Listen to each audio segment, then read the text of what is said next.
Okay, here we are. We're going to take a look at the units available to the French faction or French army and Blood and Bayonets. I'm starting off with the first unit, which is a unit of line. It's made up of 16 figures, which is the max size for a unit of line. It could go from 8 to 16. If you look closely, you have an officer, a drummer, and a flag bearer. Those affect the internal composition of the unit. You can upgrade the unit with those, or you can leave them as just all fusiliers or just infantrymen. The officer gives the French line a lawn, which when rolling rallies, they pass one for free. So if you're shaken with 3 fatigued and you go to rally, you get rid of one automatically. The drummer allows you to re-roll 1 resolve every time they take a resolve test. And the flag bearer allows you to re-roll 1 rally when you take a rally test. And the formation they are in now is line, which is a formation which blocks line of sight. But the line formation gives you the benefit of volley fire. So you would roll an extra 3 dice within this formation above of what you normally would roll. So in this scenario, you have 16 guys with long guns or muskets. But you have to subtract 3 of those because the officer, the drummer, and the flag bearer do not have muskets. So you'd have 13 potential long-range shots, but then you add 3 more dice to it because it's a volley fire, making it for a total of 16. That being said, if you didn't have the officer, the drummer, and the flag bearer, you'd be rolling 19 shots. That's 16 shots with muskets plus the 3 dice on top of it, so 19 dice for your potential shot. The French are unique that they can form what we call an attack column, which I'm going to talk about that now. I'm going to put the picture of the attack column up so you guys can see what that looks like. Okay, what we have here is the French and attack column. Basically, it's once again, it's got to be at least 8 miniatures to form it, but in this scenario, we have 16 miniatures. It should be 4 across and up to 4 deep. You could do it with 12, which would be 3 lines deep. The benefits of being in the attack column is when you charge into an enemy with it, you can re-roll saves on defensive fire. That is called Assault Experts. It's one of the special rules that you get when you're in that formation. Also, if you're able to make contact with an enemy unit, you'll fight a round of close combat. When you charge, you get a free round of close combat. You'll fight a round of close combat on the charge. And what that'll do is if you're in the attack column, you'll gain a dice or an attack for each amount of guys you have in the first 3 rows. The max you could do is 12 attacks. In that scenario, if this attack column came in fresh like this with 16 guys, you'd have 12 attacks, but the big caveat is you re-roll fails. So that could be really powerful. So 12 attacks, re-rolling fails in close combat can be pretty devastating if you hit correctly and hit the right unit that's set up to be hit like that. Now that being said, while in attack column, if you notice, you have a much larger flank, so you have the potential of being flanked. So you have to take that into account. Also, only the first 2 ranks can fire. So in that scenario, you have 8 figures in the first 3 ranks, but of those 8, 3 of them can't fire long range because they don't have muskets. So you'd only fire 5 shots, but you'd count completely unloaded. And you don't gain any benefits for being volley fire or anything like that. So it's a tactic that the French would use. They would group up in that long line and try to punch through the enemy's line. But you're more vulnerable. You're also more vulnerable to cannon fire. So if you're in an attack column or square, which I'll get into squares as we go on, you're much more vulnerable to cannon fire. So that's what we're going to look at. Attack column. Now we're going to look at some other French units of line. The French in Blood and Bayonets, the French, so you don't build an army with just Frenchmen. You can build an army with all kinds of different nationalities, which makes it really interesting. So you can use Poles and Swiss and Italians and Neapolitans and all kinds of stuff. And I'll go over each one of those as we get into it. My collection doesn't have every single nationality. I'd like to. Eventually I will, but I do have some that are kind of interesting. So give me a second. We'll switch to the next one. Next unit up, I have a unit of 16 French light infantry. Functionally, at this time period, the center companies of a light battalion functioned the same way as line. Just, blue pants and a different look, and slightly different names for the actual individual soldiers, like their Grenadiers or Carbineers, but their Voltigeurs, or their light company, were still trained as lights, and I will get into those in a second, how they function. So functionality-wise, they work identically to a line company, but they did have the light company name, or light line name. So I have a unit of them painted up. I should have been saying before, so far all my French have been done by Piano War Games, which Piano War Games is, they're all STLs. I printed them out, I 3D printed them out. They're beautiful miniatures, they're all one piece. But if you don't have access to a 3D printer, and he does make them, I think, white metal, where you can actually order them. It'd probably be pretty expensive, actually. But there's other manufacturers of, infantry models of this, of the French, which, Perry Brothers and Vitrix makes them too. So that being said, there's not a lot to say about the other one. I just wanted to show it off, the light line. They have a musician, which is a French horn player, like a bugler in this one, flag, and an officer. Functionality the same as the line unit. So we're going to move on to the next one. Okay, what I have here is a unit of 16 German, and they're Hesse Darschmott, which I mispronounce it all the time, but they're Hessians basically. Napoleon used lots of Germans in his minor states all through the Confederation of the Rhine, which he created, and they would join his army and fight in his campaigns. There was a unit of from Hesse Darschmott, that was sent into Spain. These guys represent that unit. They're actually modeled to represent that unit. They're from Piano War Games also. But that being said, the British used the King German's Legion, which a lot of them were from, German states and Hanover, which used to be basically aligned to Great Britain. And then Napoleon got rid of Hanover at the time period when the Holy Roman Empire, he dissolved it. And a lot of these places changed and moved around. So, which kind of interesting, all the German units have a special rule. They were all trained similarly, although they fought for different factions. So when a German unit is in line, which this unit is in line, it can, when it volley fires, which any unit that volley fires except for the British, everybody gets 3 extra dice, the British get 4. They can half fire, which is a half fire is basically half the unit fires. And then you only gain 1 reload when you half fire, which could be advantageous if you want to have 1 reload, because you have to use an action to reload.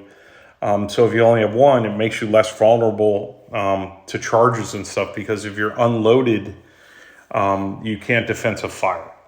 So they can do a half fire, but they gain their volley fire. So even with a half fire, they'll gain the extra 3 dice. So what I've seen players do is they move across the field with the Germans half firing, reloading, moving, half firing, reloading, moving.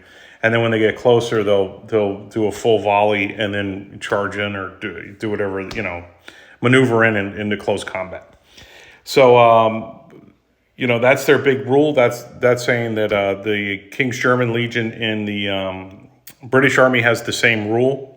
So it can be advantageous. The one caveat too is, when you play with a full command like they have, you're going to have less shots in a half fire situation, versus if you played with a whole unit of guys. So, an example, say if you're only playing with a minimum 8-man unit of German line.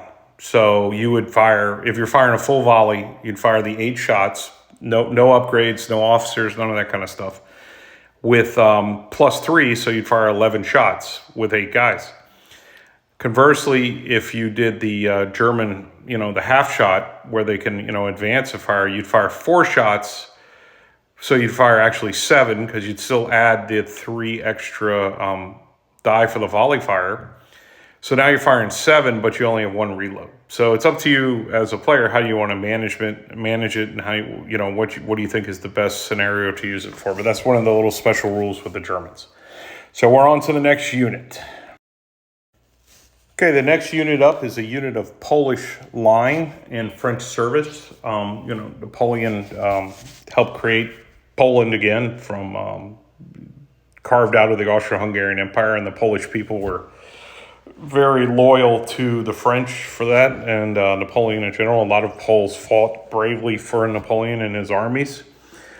This unit is only 12 members strong, which is fine. You can make a line unit of 8 or, anything over 8 can take formations. They have, which kind of interesting, they just have a drummer and an officer. One of the benefits of the officer gives them a lawn, just like the French officer. All the French officers do, which can give you a reroll a free pass on a fatigue and a rally test, which is pretty powerful. Every time you rally, you just get an automatic free pass. The drummer works the same way in all the other units. Although each one of my nationalities that are in the French army have special rules. And when I get to the end of the video, I'll go over all the other ones. But the Poles have what they call assault experts. So on the charge, they can re-roll failed saves from defensive fire or a defensive attack, which is pretty powerful. So you can send your Polish unit into a loaded target, or a target that can defensive fight, and you have a pretty good chance of, or defensive melee, I'm calling it. You have a good chance of pulling off the charge. So that's unit there. 12 guys. Like I said, you don't have to make all your units full size. They can be a little smaller. It might actually be more tactically sound to do that. It's up to you as how you build your armies. So we'll go on to the next one now. Okay, here we have a unit of 12 French line grenadiers. These aren't the old guard. It's grenadiers that were actually in the line units. They're done by Piano War Games, also 3D printed. I don't know for sure if I said that the Polish line were Perry Brothers miniatures. They just came out with them pretty recently. So that being said, the Piano War Games, Grenadiers, French Grenadiers, they are a pretty powerful unit, expensive unit, but they do well when they're near, or they can support other line units. The way I designed it is, instead of having mixed ability units in the same unit, like mixed ability models, so like some models roll better than others, or some do other things, pluses, some models are function better, so you have to roll separate sets of dice. I don't really like that. So the idea is you take the Grenadiers, which would be like a Grenadier company, and have it within 3 inches of a line company. They buff the line company. So the best deployment would be a line company, Grenadiers in the middle, and then another line company. When I say buff them, it makes the morale 1 better. So if morale on a line unit is 6, when they're near Grenadiers, it goes to a 5. So that's how you support. You don't have to support each other, but it makes sense to support each other, which kind of creates that historical lining up, staying near each other. So there we go, 12 Grenadiers. They're all no upgrades, no drummers, no nothing. So these guys, if they fired, they'd fire 12 shots plus 3. They'd fire 15 shots in a volley fire. Okay, on to the next one.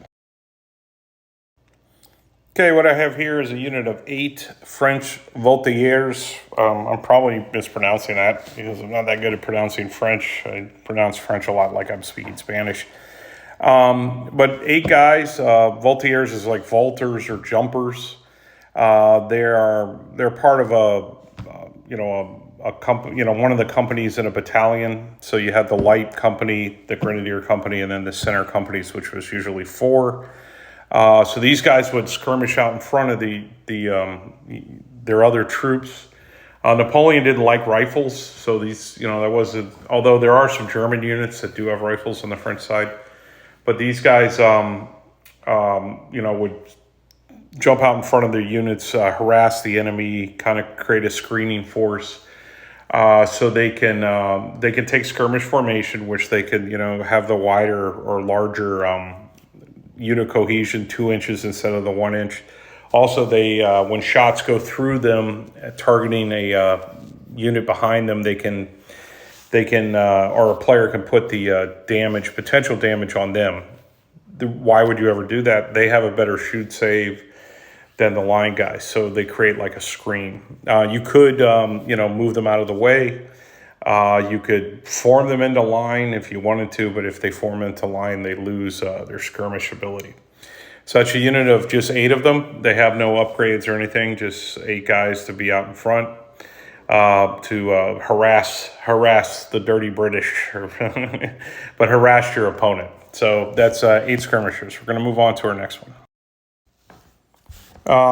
I forgot to tell you the Voltigeurs were by Piano War Games, also 3D printed STLs. What we have here is a unit of 6 French Hussars, painted by my son, Kai, who also helped me write the book.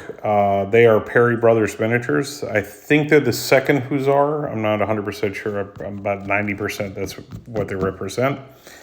Hussars are light cavalry. Like I said in the last videos, light cavalry do 2 impact hits, mediums 3, heavies 4. What's an impact hit? It's extra dice you roll. So if these guys went in on the charge, there's 6 of them, they would roll 8 dice. They're very good at running down guys in loose and skirmish formation.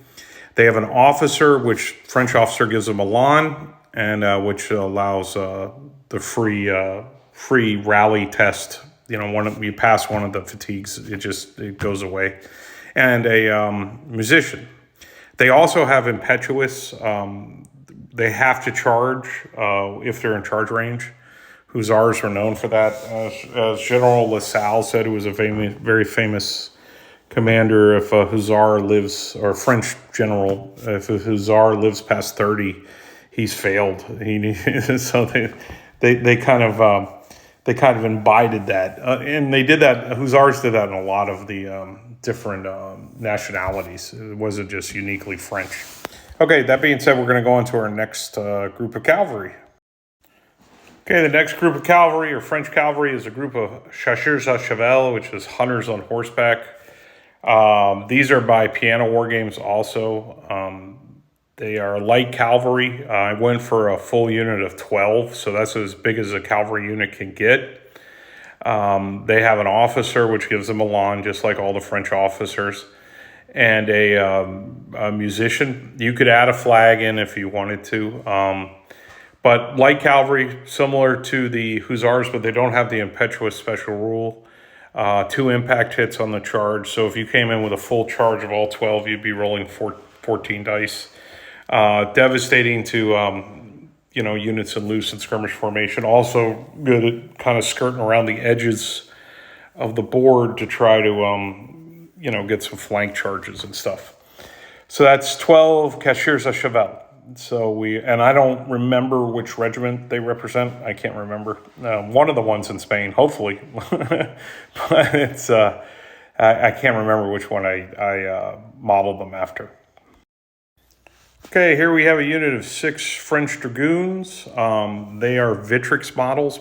These are also painted by my son. Dragoons are the medium cavalry, 3 impact hits. So if these guys came into close combat, they'd be doing 9 attacks. They also can dismount. All cavalry can actually dismount. Dragoons did it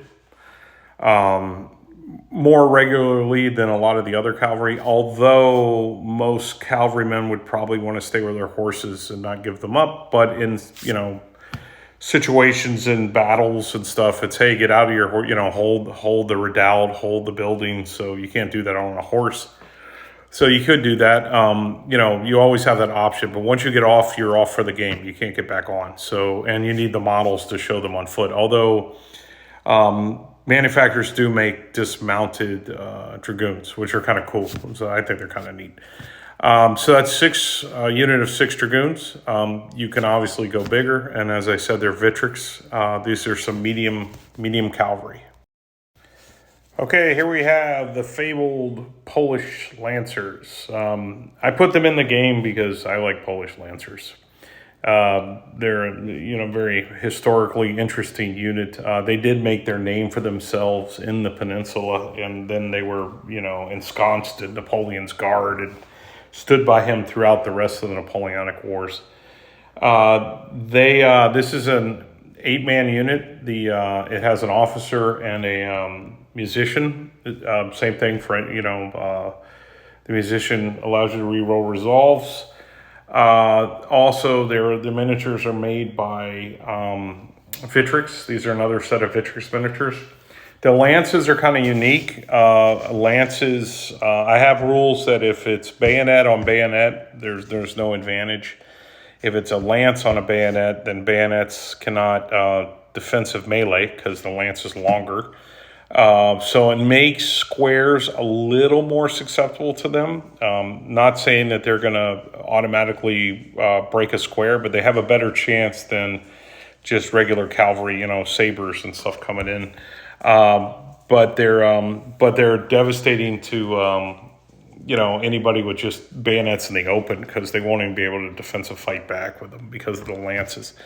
That's just a defensive fight. After future rounds of melee, then it's a swirling melee that can get in there with them. I also have the Vista Lancers, which is Polish Lancers, so you can take not as a expensive unit. These guys are veterans. I consider them medium cavalry, so they do 3 impact hits. But they can get pretty pricey as you build your army. So it's up to you. You're going to put a lot of eggs in one basket with a large unit of these. But maybe that's what you want to do. You want to have your Polish Lancers come charging in and save the day. So there we go. We got a unit of 8 Polish Lancers. We're going to go on to our next cavalry unit. Okay, the next cavalry unit up is French cuirassiers, or courtiers in English. They're the French heavy cavalry that wore a breastplate and a helmet and, rode big horses and big men and big straight sabers that come in or big straight swords, not really sabers, that come in and stab you. This unit is just 6. They're Perry Brothers miniatures.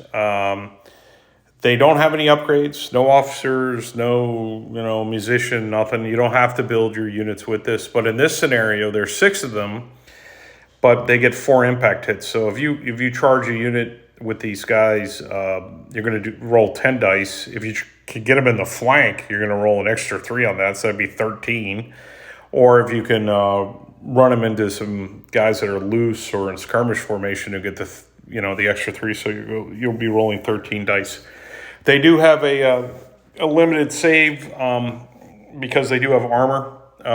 It could actually stop musket balls occasionally, so it's not overpowering or anything like that. But I did make a rule to represent that they do have armored breastplates, and a lot of nations, throughout the Napoleonic Wars, did armor. Actually put cuirassiers on horses with guys with armored breastplates. I guess it's one of the last holdovers, the medieval period where they still wore them. Although the French wore them basically all the way up to World War I. So, the concept of it stuck around for a long time. So anyways, it's a unit of 6 French heavy cavalry cuirassiers. Okay, now we're going to take a look at some of the French cannons. Cannon crews and blooded bayonets are made up of 4 guys and a cannon on a 60 millimeter round base. Although the basing's not super important, but if you're basing a new army, you should probably try to stay within the basic conventions that we have. But if your buddy has everything based a little bigger and you're the same size or a little smaller, I don't think it's going to make a major difference in the game. I have two cannons here. The first one's going to be a guard cannon. These are both by Vitrix, painted by my son. The guard cannon's a heavy, like a 12-pounder. The guns are all broken down in light, medium, and heavy because depending on which nation, there's variances on what is a heavy and what is a medium and what is a light. So I kind of generalized it. We also have horse artillery in the game, so then they have some rules where you can ride up, unlimber, shoot the gun, limber, and ride away. But those are smaller guns. They're not rolling around with 12-pounder Napoleons. As horse artillery. The one big thing with the guns is they can aim, which is kind of different than a lot of the other, like Blood and Plunder. So you can have your French Grenadiers actually aim, and by aiming it lowers your target. So if you needed a 5 to hit and you aim, you need a 4 to hit. Cannons have 8-inch range bands, so for every 8 inches further out the target is, the harder the shot is. The guard guys, or the guard cannon, starts at a lower number for their base target. I believe they're at a 4, where the line are a 5, and then you add modifiers on top of that. All cannons, when you play a spade or a heart on them, get a free reload to try to mitigate, a bunch of reloads and never be able to fire it. I know there was a game we played recently where it was Spanish versus French, and they had a veteran Spanish cannon, and it was able to fire 3 times in 3 turns. So it can be done with command points, and you could get your cannons firing faster. One thing that is interesting that's different is the French were known for skipping their shots, so you can have the ability to target a spot on a unit, hit the unit, you roll a d10, and then you go that many inches. So if you go 5 more inches, you add 5 inches from a straight line from the end of the cannon barrel to your target. And if you clip another couple of units, you do another full cannon shot. The French were known for this. They practiced it, but there's things that could happen that can affect it in the game. If you get event cards, it could become muddy or rainy, and then shots are not being skipped anymore. Other nations could skip shots, but they just do it. You roll a d10 and divide it by 2. So the max they could go is 5 inches, where the French could actually do a 10-inch skip. How do you deal with that as a opponent? If you see your opponent with a bunch of French, a couple French cannon, don't stack your units up and so they can skip through them if you could avoid it. There's also, I have grape shot, which I'll get into. Grape shot is shorter range. It can be really deadly. But if the cannon's unloaded and you charge it, you can't defensive fire. So it's up to you how to get at them.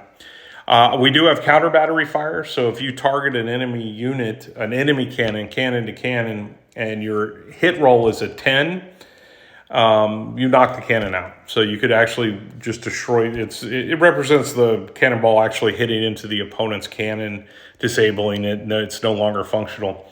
I don't have rules where you can unman the cannons and then other guys man the cannons.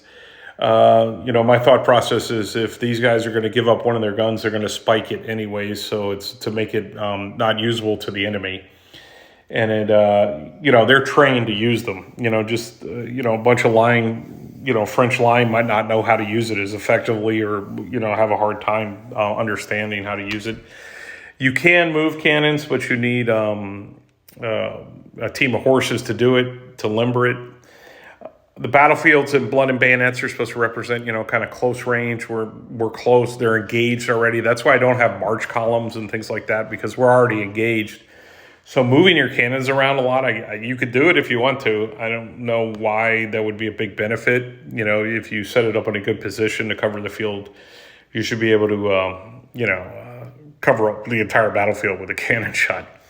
So that being said, 2 cannons, just get a look at them. Obviously, there's, different types. There's light cannons and stuff in the horse artillery, but that's what we got. Then the last thing I think we have to look at is the commander, and then I'm going to do some closing thoughts, and that should be a good review of the French army.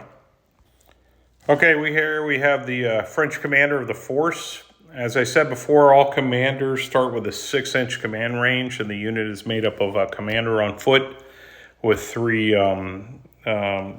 musketmen or infantrymen. And then you pay points to upgrade them to expand their command range. So in this instance, the command range is at 6 inches. It goes to 7 because you pay points to mount the commander. 8 because you have a flag. 9 because you have a drummer. And then +2 because you have a mounted aide-de-camp. The guy on the left there is an aide-de-camp. So you'd have 11. So this is an 11-inch command bubble. which is, if you're playing a larger game, you probably want a really big command bubble. It's up to you. You can, if you don't care, if you want to keep your army really tight and close together, you have a smaller, or if you just don't have the points for it, you'd rather have more shots. What's so important about the command bubble, and when a unit was within the command bubble, not completely within, but touching it, part of the unit is touching that command bubble at 11 inches in this instance, their resolve is improved by 1. They also can receive command points. Each commander, depending on which one you pick, can have anywhere from between 1 and 2 command points. Even 3. Some of them actually have 3 command points, like the colonels and stuff, and some of the special characters. So you can give out command points. What's a command point? You can tell a unit to do something out of action. So say you have a unit of French line standing in front of your commander that's fired and they're unloaded and they have 2 reloads. You could tell them, okay, reload 1. So they reload 1, and then you tell another unit near them, hey, you guys move, or you guys fire. You can't give the same unit more than 1 command point, but that allows units to gain extra actions after they've already done stuff, or even before they've done stuff. Like you have 2 units in front of your commander and you want to move them up, and one's a Grenadier unit and one's a line unit, and you want to kind of keep them abreast of each other so they're mutually supporting, so you can move them both up together. There's one thing I said earlier, I made a mistake. The foreign regiments in the French army all have special rules, like the Polish, as I said earlier, assault experts. But when you give them an officer, they all have unique buffs that they grant from their unit officer. Where the French, it's all a line. They get that free, they get to get rid of 1 fatigue when they do a rally test. But like the Polish give them battle hardened, I believe it is. We have Swiss, which has a special rule, and then if you give them an officer, they have a special rule. And I'll do a little video on all the unique French units. Frankly, I can't remember them all. I'd have to read them all at the same time as I'm doing this, which is, it'd be better, I think, if I did a separate video to break it down and make it more simple. We have Irish, we have Northern Italians, Neapolitans, Dutch are in there. I think, and of course Germans. We talked about the Germans. German officer doesn't give them a Elan, and the Hasiddarschwant, it gives them another special rule. So it gives them a kind of unique flavor, and it allows you to build an army of, say, all Poles, and then it can look, your army can look a lot different. It's what I've done in the the force building thing. I'll say French line, but when it gets to Grenadiers, I don't say French Grenadiers, it's just Grenadiers. So if you want to make an all Polish army, you can have, all Polish units, and your Grenadiers, you can use the Polish miniatures to paint like, Polish Grenadiers.